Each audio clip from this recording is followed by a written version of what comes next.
Daily. Taste the Daily.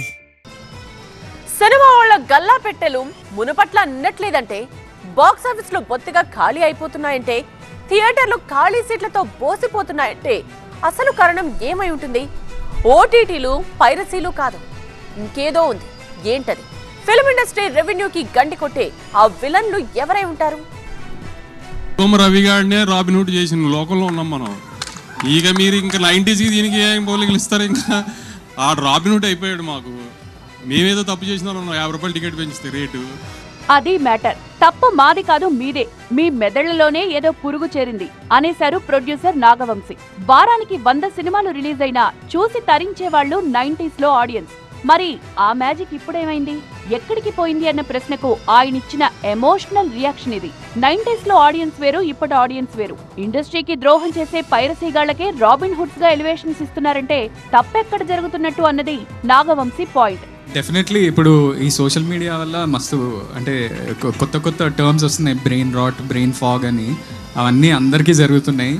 అందుకనే సినిమాలు చూసేటప్పుడు మనం కొన్నిసార్లు ఎస్పెషల్లీ ఇంట్లో చూస్తున్నప్పుడు అయితే మనం పక్కాగా పాజ్ చేసే చూస్తున్నాం. అందుకనే I think the magic of the theatre will always stay.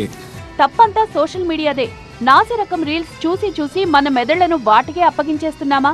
అదే రియల్ ఎంటర్టైన్మెంట్ అనుకుని ఆ భ్రమంలోనే బతికేస్తున్నామా? సినిమా ఒరిజినాలిటీని, థియేటర్లో సినిమా చూస్తే దక్కే ఫీల్ ని చేతులారా పోగొట్టుకుంటున్నామా? Epic movie team promotional event లో కనిపించిన ఎమోషన్స్ ఇవి. మొత్తానికి తత్వం బోధపడినట్టుంది సగటు సినిమా ప్రొడ్యూసర్ కి. మరొక్క మాటలో చెప్పాలంటే ప్రేక్షకుల బుర్రలు బాగా పాడైపోయాయి. పైరసీ బకాసురుడు ఐబొమ్మ రవికే కటౌట్లు కట్టి హ్యాష్ట్యాగులు పెట్టి పైకి లేపే రేంజ్కి చేరింది ఆడియన్స్ మైండ్ సెట్. మేం కరెక్టే, ఆడియన్సే విలన్లు, సోషల్ మీడియాతోనే దెబ్బైపోతున్నాం అని కడుపు చించుకొని కాళ్ల మీద పడేసుకున్నారు నాగవంశీ.